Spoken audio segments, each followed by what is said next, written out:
띠띠 빵빵. 안녕하세요, 코인드라이버 이준환 전문가입니다. 여러분, 오늘이 무슨 날인지 아세요? 2023년도 3월 31일 3시 24분이고요. 특별한 날이 있는 것보다는 기업으로 따지면 1분기가 끝나는 3월이고요.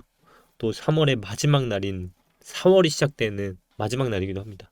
3개월 봉이 또 끝나는 날이기도 하죠. 그래서 지난 시간에 말씀을 드렸던 부분하고 오늘 주요 이슈들 그리고 알트들 그리고 댓글들 좀 읽어드리면서 답변 가져보면서 3월 정말 마무리 한번 해보도록 하겠습니다. 일단 주요 이슈부터 좀 체크할 것들이 있는데요. 오늘 일단 체크할 사항들이 좀 있죠. 일단 보시는 거와 같이 10시 30분에는 중국 PMI 발표가 있고요. 3시에 기준으로는 영국 GDP 발표가 있고요. 그리고 3시 45분 프랑스 CPI 발표가 있습니다. 이제 영상이 나갈 때쯤이면 이것들은 다 끝났을 거고요. 이제 6시 기준으로는 유럽 CPI 발표, 그리고 고용지표, 그리고 9시 30분에 미국 PC 이제 개인 소비 지출에 대한 가격 지표를 기다리고 있고요. 근데 뭐 이거에 대해서 매파적인 발언이 나와서 약화돼서 뭐 전체적으로 주식은 올랐고요. 달러는 또 떨어지면서 안정자산으로 취급받고 있는 가상자산에서 또 영향을 받고 있는데 일단은 9시 30분 아마 미국 PCA 지표를 많이 기다리고 계실 것 같아요. 그리고 11시에는 미시간에서 기대 인플레이가 나올 거고요. 뭐 기타로는 페이코인, 업비트의 운명의 난로 뭐 이런 것들이 있을 텐데 이제 5월에는 FOMC 금리 결정 관련해서 나올 텐데 오늘 그런 이슈들이 있었어요. 뭐였냐면 얘네 가만히 있었던 적이 내가 봤을 때는 드문 것 같은데요. 이제 미 연준이 5월에 베이비 스텝 금리 인상을 종료한다라는 거를 이제 하이 투자 증권에서 얘기를 했어요. 저도 이제 이 얘기를 계속 드리고 있지만 제가 예상을 하는 거는 일단 최종적으로 5.25까지는 제가 봤을 땐 이거는 거의 100%일 거라 보고 있어요. 근데 이제 거기서 변수를 하나 두는 게 뭐였냐면 그 한 번 더 0.25로 끝내느냐 아니면 0.5의 빅스텝으로 시장이 아무도 예상하지 못하는 방향으로 가서 5.5로 최종적으로 금리를 마무리 짓느냐라고 말씀을 드렸는데요. 이게 결국 최종적으로 정상까지 찍고 금리가 최종적으로 올라가는 이 부분에서요. 결국 시장이 이 사람들 이 하이 투자 정권도 말하는 거는 올해 안에 금리 인상이 종료된다라고는 하지만 인하에 대한 거는 금년중 금리 인하는 여전히 가변적이라는 말을 썼어요. 저는 올해 안으로는 금리 인하가 사실 될 거라는 거는 보고 있어요. 근데 그게 4분기는 될 거라 보거든요. 제가 영상 초반에도 말씀드렸던 게 1분기 이내는 일단 최종금리까지는 2분기 안으로 끝날 것 같고요. 총 4분기, 3분기, 4분기로 기다려 보면요. 총 4섹션으로 나온다고 봤을 때요. 1분기, 2분기, 3분기, 4분기로 쳐보면 1분기와 2분기까지는요. 제가 봤을 때는 최종 금리를 유지를 할 가능성이 있고요. 3, 4분기가 넘어간 이때 3분기 동안에는 사실상 어느 정도 예지는 주는데 본격적인 인하는 4분기부터 적용을 해서 내년으로 맞춰서 인하를 할 것 같아요. 그 얘기는 뭐냐면 3분기까지는 6월이거든요. 그럼 이때까지는 떨어지지 않는다는 얘기고 다시 6월부터 9월까지 이때는 슬슬 반응이 오지 않을까 싶어요. 하락에 대한 반응이. 그리고 본격적인 하락은 인하가 되는 시점에 떨어진다라고 보고 있다라고 말씀을 드렸습니다. 그래서 이 뉴스도 잘 보시면 여러 가지 말들 중에서도 성급한 금리 인하 기대감은 강한 경계감을 내보이고 있다. 이거는 대부분의 애널리스트뿐만 아니라 많은 증권사에서 내다보고 있습니다. 여기도 보시면 5월 금리 인상 종료에 무게를 두고 있으며 5월은 결국 FOMC의 발표가 있기 때문에 이때가 이제 발표가 되면 5.25로 만약 픽스가 된다고 할게요. 그러면 결국 픽스가 되더라도 인하하는 시점은 가변적이기 때문에 동결이 되고부터 다시 유지하는 기간이 분명히 있을 거예요. 이 유지하는 기간에는 역사적으로도 떨어진 적은 거의 없었습니다. 그래서 이런 것들을 좀 비교해 보시면서 시장을 좀 보시면 올해 남은 4월부터 이제 12월까지 어느 정도의 전략들이 나올 거란 말이에요. 이 사이에 이제 6월이 있으니까 2분기까지는 동결이나 이제 금리 인하가 끝나는 시간이 오는구나. 이때까지는 시장이 그래도 조금 버텨줄 것 같은데 그 이후부터는 시장이 조금은 내리막길로 갈 수 있다라고 볼 수 있을 것 같고요. 그 인하가 되면 왜 시장이 떨어지냐고 물어보시는 분들은 지난 영상 보시면 제 생각이 좀 들어져 있을 거예요. 그래서 오늘은 이렇게 이슈들 중에서는 미국 PC 지표를 많이 기다리고 계실 거고요. 그럼 이 PC 지표가 어떻게 나와야 좋은지 궁금해하시는 분들 있잖아요. 그래서 제가 조금 정리를 해보긴 했는데 과거 데이터를 좀 보면요. 이 GDP가 예상치보다 상회를 하면요. 시장이 긍정적이라는 얘기였고요. 결국 지금 GDP는 잘 나와야 시장이 무조건 좋습니다. 결국 근데 만약에 이게 예상 하회 시장은 부정적으로 항상 됐거든요. 그러니까 이걸 다시 정리하자면 만약에 지금 PC 자체가 실업수당 청구 건수가 상회하면 긍정적이라는 거고요. 이것만 외우시는 거예요, 그냥. 근데 반대로 하회를 할 수 있잖아요. PCE 지표가 하회가 나왔다. 그럼 부정적인 이슈예요. 상회하면 긍정적, 하회하면 부정적. 경기 침체나 금리 인상 등 복잡하게 얽혀 있기 때문에 시기에 따라 해석하고 신장 반응 자체가 다 다를 수는 있지만 과거의 데이터를 바탕으로 이걸 분석을 해보면요. 결국 실업수당 청구 건수가 상회하면 긍정적인 방향으로 올랐고요. 하회를 하면 부정적인 방향으로 떨어졌습니다. 결국 오늘은 9시 반까지 기다리시면서 나오는 걸 보고 시장에 대해서 어떤 동작을 하는지를 좀 지켜보시는 시간으로 가지시면 좋을 것 같고, 지난 시간에도 제가 말씀드린 게 알트 부분이었잖아요. 제가 알트를 보면서도 계속 말씀드린 게 이제 비트보다 알트 위주로 분할 매수를 하는 게 좋다라고 말씀드렸는데 저는 아직도 같아요. 그리고 일봉에서 보시면요.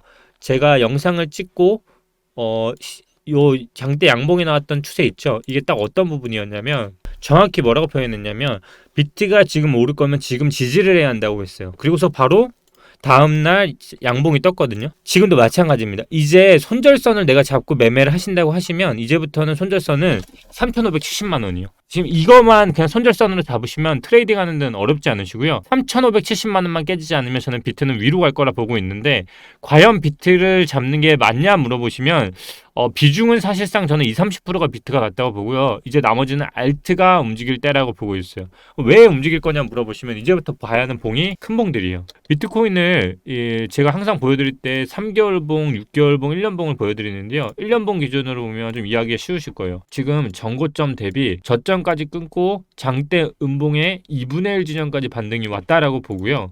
그리고 지금 보시면 다시 이거를 6개월 봉으로 쪼개 보면 기존 직전 봉을 다시 양봉으로 마감했기 때문에 안전한 매매를 하시는 분들은 당연히 그 다음 봉에서 양시를 보고 사는 게 맞는데 7월까지 어차피 사라고 해도 어차피 못 기다린단 말이에요. 그래서 더 봉을 쪼개보면 다음 봉, 4월 봉은 매수의 봉인 게 맞아요. 왜냐면 지지가 생겼기 때문에. 그럼 다시 6개월 봉을 다시 봤을 때 특성을 잘 보세요. 직전 고점을 넘겼습니다. 그러면 제가 항상 괜찮다고 생각하는 차트가 뭐라고 했죠? 이더리움이었습니다. 자, 보시면 이더리움 잘 보시면요. 직전 윗꼬리가 있던 부분은 아직 넘지 못했죠. 뿐만 아니라 1년봉으로 보시더라도 비트코인이랑 사뭇 다르죠. 전고점 대비 저점과 봤을 때 2분의 1 지점까지 열려 있다고 보고 있고요. 그 근거로 저는 현재 저는 하드포크 이슈는 사실 거의 떠먹여주는 이슈들이었기 때문에 이더리움은 그거 맞춰서 사실상 움직이는 기간이 거의 2주 이내로 움직였기 때문에 그래서 이더리움은 2,000까지도 지금 열려서 볼 수 있을 거라 보고 있고 주봉상으로도만 보시더라도 지금 채널라인 자체가 사실 깔끔하게 떨어지고 있어요. 저는 여기까지이기 때문에 아까 말씀드렸던 2,000까지면 여기거든요. 여기까지는 다 갈 수 있을 거라 현재 보고 있어요. 그래서 만약 이게 이더리움이 그래서 좋은 차트냐 물어보시면 좋은 차트는 단기적으로는 맞는데 멀리 보면 전 떨어지는 차트라 보고 있어요. 그게 떨어지는 게 오고 다시 이제 쌍봉으로 형태로 떨어질 거라 보고 있고요. 이렇게 떨어져야 더 낙폭이 큽니다. 그렇기 때문에 이 낙폭을 더 크게 만들기 위해서라도 채널 라인을 올리지 못하고 올라가서 쌍봉 찍고 떨어질 거라 보고 있어요. 그래 낙폭이 크게 떨어지기 때문에 그래서 결국은 다시 큰 상승을 하기 위해서 헤드앤숄더 패턴을 전 다시 만들 거라 생각을 해요. 그래야 이때 나왔던 길이와 이때 나왔던 길이, 이때 나왔던 길이, 이때 나왔던 길이와 맞춰서 더 큰 폭발적인 상승이 나올 수 있는 기간이 이제 제도권에 들어오는 기간이라 보고 있기 때문에 지금 저는 이거는 이 이상을 가겠다는 흐름이 아니라 단기적으로는 하드포크 이슈도 있고 차트 속으로는 크게 있지만 이거는 너무 큰 봉의 개념을 봐야 하기 때문에 조금은 이해가 안 되실 수 있다. 그리고 리플 같은 경우도 요즘 최근 많이 올렸어요. 잘 알다시피 리플은 오늘 재판이 있습니다. 항상 리또석이라고 불리는 이유가 항상 있는 녀석이고요. 저는 리플이 지금 좋은 차트나 물어보시면 이것도 똑같아요. 1년봉을 먼저 보자면 고점과 저점 대비 음봉의 2분의 1 지점까지 현재 왔습니다. 또한 이거를 쪼개보면요. 이 차트가요. 이렇게 나왔잖아요. 이런 차트들은 저는 좋은 차트라고 생각하지는 않아요. 예. 이거는 제가 봤을 땐 다시 음봉으로 이런 차트가 나올 수 있는 차트이기 때문에 이거는 조금 지켜봐야 한다. 만약에 이 봉이 정말 괜찮은 봉이라면 여기까지 가야 합니다. 예, 여기까지 가야만 되는데 그게 아니면 월봉상으로도 정말 여기까지 가야 하는데 이거는 지금 먼저 선행을 한 거지 않을까? 라는 생각이 좀 문득 들어요. 아까 이더리움 차트로 보면 이 패널라인 자체가 올라간 거 있죠? 여기 이미 닿았기 때문에 고점에서 받고 있거든요. 그래서 이게 과연 돌파하는 흐름이 나오려고 하면 여기까지도 지금 봐야 하는데 너무 모험이 큰 차트일 것 같다라는 생각이 들어서 재판 결과에 따라서 조금 달라지는 양상이 나오지 않을까? 라는 생각이 좀 드는 차트인 것 같아요. 그래서 먼저 내가 알트들을 찾고 싶으시다고 하시면 지금 트레이딩 뷰 통해서요. 이 지금 월봉하고 6개월봉, 1년봉 보는 거 다 무료로 풀려져 있어요. 그래서 내가 지금 많이 보고 싶으실 때는 알트를 찾을 때 이렇게 찾으시면 될 것 같아요. 아까 제가 보여드린 것처럼 6개월봉을 찾을 때 이 윗꼬리가 이렇게 남아있는 차트 있죠. 이거는 다시 한번 갈 가능성이 있어요. 봐 어디까지? 여기까지요. 예. 그게 이제 비트코인으로 쳐도 똑같은데요. 비트코인도 잘 보시면 비트코인은 지금 여기를 넘었잖아요. 이더리움도 비슷하다고 보시면 될 것 같고 알트들이 그래서 조금씩 움직이고 있는 게 보일 거예요. 이더리움은 움직일 거라 보고 있고 네, 도지는 호가가 변하는 거기 때문에 이거는 네, 이더리움 클래식 똑같죠? 이더리움 클래식 윗골이 많이 남아있죠. 이거는 제가 봤을 때 2분의 1까지 이미 갔다 오긴 했지만 이더리움 클래식은 좀 월봉이 좀 망가지긴 했네요. 이더리움 클래식은 좀 빼는 게 맞을 것 같아요. 이더리움 클래식은 그러니까 저점은 지킬 것 같은데요. 만약에 이게 좀 왜 제가 이걸 걸렀냐면 이더리움 클래식 같은 경우는 이렇게 차트가 나오면요. 시간을 한 달 정도 더 끌 가능성이 있어요. 그게 뭐냐면 이런 차트들이에요.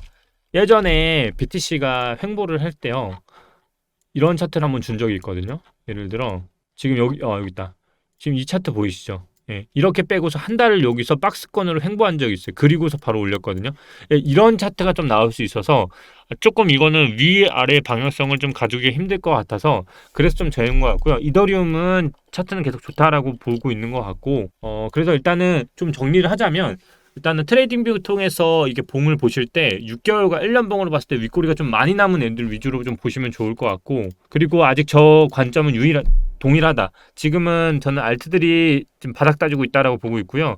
이 바닥을 다진 거를 통해서 한 번은 더 쏠 것 같다. 그게 이제 비트의 추임새에 맞춰서 이제 움직일 거라 보고 있고 지금 이 추세 자체가 굉장히 유사하게 지금 찝어들었던 이 구간들하고 나오고 있어요. 그래서 저는 본격적인 하락은 지금 이때 나왔던 것처럼 정말 아랫꼬리가 길게 떨어져야만 거래량이 터지면서 상승으로 완전히 대세가 열리는데 지금 그런 게 없기 때문에 멀리 보면 하락장 안에 있는 반등 구간이라고 추셔보시면 될 것 같고 그래서 이제 댓글을 조금 같이 읽어드리자면 플로우는 제가 계속 말씀드렸던 것 같은데 플로우도 지금 플로우만 그런 게 아니라 차트들이 지금 전체적으로 같이 움직이고 있어요. 그리고 플로우는 말씀드린 것처럼 이 기간 동안에 가격과 기간 조정이 어느 정도 됐고요. 그래서 이거는 시간이 걸리는 문제인 것 같고 그리고 지금 말씀하신 것처럼 마이너스 10% 물린 거는요. 이렇게 생각하셔야 돼요. 내가 CD를 갖고 있는데 100%를 넣었는데 마이너스 10%잖아요. 이건 당연히 문제인 거죠. 근데 내 비중이 20% 있는데 마이너스 10% 물려 있는 거는 내가 전략을 어떻게 분할 매수를 하고 있는지를 점검해야 하는 시간인 것 같아요. 그래서 비중을 어떻게 분할 매수를 하고 있는지를 적으시고요. 내가 어느 기간까지 이걸 가져가려고 하시는지 정확한 전략을 분석을 하셔서 따지는 게 좋을 것 같아요. 다시 따지자면 지금 플로우 보시면은 이게 1년봉 차트예요. 그러니까 예를 들어 지금 3년 된 거거든요. 2021년도부터 이제 3년 된 봉인데 플로우를 먹는다고 하더라도 내가 먹을 수 있는 범위야. 그리고 6개월 봉으로 보더라도 먹을 수 있는 범위 있죠. 이 범위 그리고 3개월 봉으로 보더라도 먹을 수 있는 범위 그리고 1개월 봉으로 그리고 날봉으로 보더라도 먹을 수 있는 범위를 조금 고민을 해보신 다음에 기간적으로 그리고 시간적으로는 어느 정도 조정은 되어 있는 것 같고 이게 예전에 비골과 같은 차트인데요. 이 차트에서 올라올 때는 크게 올라올 수 있는데 시간적으로 좀 많이 필요한 차트일 수 있으니까 좀 매집의 개념으로 가시는 게 좋을 것 같다. JH48님 긴 시간으로 봐야 한다는 말씀 참 공감이 가고 큰 도움이 됩니다. 혹시 시간을 기다리는 동안 시드는 어떻게 운용하시나요? 지금은 예적금이 제가 봤을 땐 짱인데요. 그 말씀하신 대로 은행 이자가 현재 3.5%라고 하셨는데 그러니까 저를 예로 들어드릴게요. 신탁을 돌리시거나 제가 봤을 때 신탁이거나 아니면 등급이 어느 정도 있는 거에 좀 고위험성을 어느 정도 인지를 하고 계시다고 하면 상품 추천을 받으신 다음에 내가 정말 안전한 상품을 받고 싶다고 하면 5등급 이상을 권해달라고 하시고요. 그래도 좀 모험을 가지고 싶다고 하시면 5등급보다 이하의 상품을 원하시면 3.5%보다 더 높은 걸 받으실 수 있을 거고, 예적금이라고 해서 요즘 상품들이 워낙 많아요. 뭐 기업은행에서도 중금채라는 게 있고요. 여러 가지가 있는데 지금 결국은 그것들을 다 반영을 하실 때요. 지금은 단기, 그러니까 타이밍인데, 금리가 최종적으로 떨어질 때 결국 한국 금리도 지금 동결되어 있잖아요. 그 타이밍을 보고 장기 상품을 가입하시는 타이밍을 좀 노리시는 게 좋을 것 같아요. 저는 그래서 지금 단기와 중단기를 같이 운용하고요. 신탁을 같이 운용하고 증권사에서도 같이 돌리고 있는 상황이다 보니까 같이 고민을 좀 해보시면 될 것 같아요. 알트 불장 얘기는 안 하셨네요라고 했는데, 오늘 알트 말씀드린 것처럼 3월 마지막이어서 장이 움직이기보다는 변동성이 더 많을 수밖에 없는 달이에요.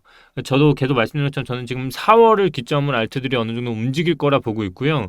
잘 아셔야 하는 게, 이 알트 불장이라는 게 1년 내내 가는 게 아니고요. 코인판에서는 생태계상 오래 가지 않고 짧게 갑니다. 그게 뭐 2주, 3주 가고 불장이 거의 끝나는 경우도 있고, 길게 가면 2달을 가는데, 제가 봤을 때 현재 거래량으로는 2달 이상 가기 힘들어요. 그 얘기는 결국 알트가 불장이 나오더라도 다 한 달 이내로 짧게 끝날 것 같고요. 지금은 시장이 가상자산뿐만 아니라, 오늘 잘 보시면 아시겠지만 주식시장뿐만 아니라 전체적으로 상타를 많이 쳤어요. 그 얘기는 이게 빠지는 순간 지금 어마어마한, 제가 봤을 때는 어떤 하락이 올 거라 지금 보고 있거든요. 거래량 없이 올라간 거는 무너졌을 때 가볍습니다.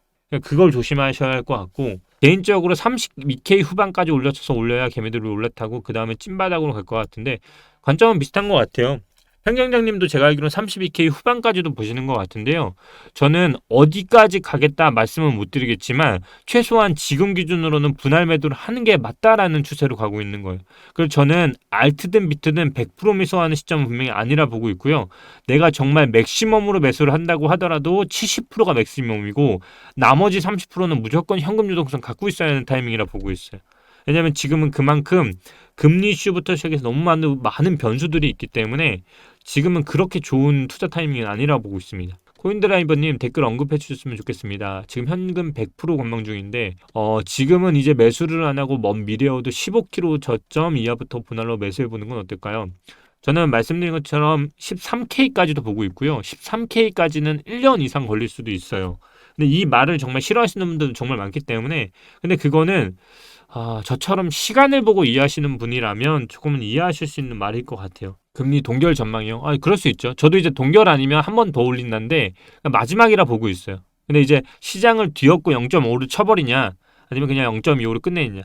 최종 그들이 원하는 건 5.25인 건 확실한 것 같고요. 5.5까지 빅스텝을 나누는 거는 정말 예상치와 다르게 그래도 잡히지 않았을 경우에 극단을 내지 않을까? 이런, 그러니까 화나신 분들 많더라고요. 제가 워낙 이제 내린다는 관점을 너무 강하게 피력을 하니까 당연히 싫어하시는 분들도 있는 것 같아요. 저도 이제 애드리님 봤는데요. 현재 시장은 너무 공포적인 뉴스 및 분위기가 있네요. 환희에 팔고 공포에 사라는 말이 있듯이 공포에 투자하라고 배웠습니다. 근데 지금이 공포가 맞나? 제가 하는 공포는 사실 이거를 공포로 하진 않거든요. 저는 지금은 그냥 지루한 장이라 생각을 하고요. 공포의 장이라고 생각하진 않아요. 네. 공포의 장과 지금은 지루한 장과는 좀 다른 것 같아요. 지금은 공포의 장이라고 생각하진 않고요. 미국 금리 인하 시기가 본격적 하락장의 시작이라면 2023년보다는 2020가 되지 않을까 생각합니다. 그럴 수 있죠. 저도 결국 결론을 내려보면 그 인하하는 시점이 4분기니까 10월, 11월, 12월이기 때문에 2024년과는 거의 맞물리는 기간이에요. 그러니까 저는 이제 2, 3분기까지는 인하는 없을 거라 보고 있고, 만약 건드린다고 하면 하반기에 건드린다라고 생각을 하고 있는 거예요. 이는 즉 금리가 오르고 동결하는 시기가 오래라면은 올해까지는 결국 자산 시장은 우상향할 것이라 봅니다.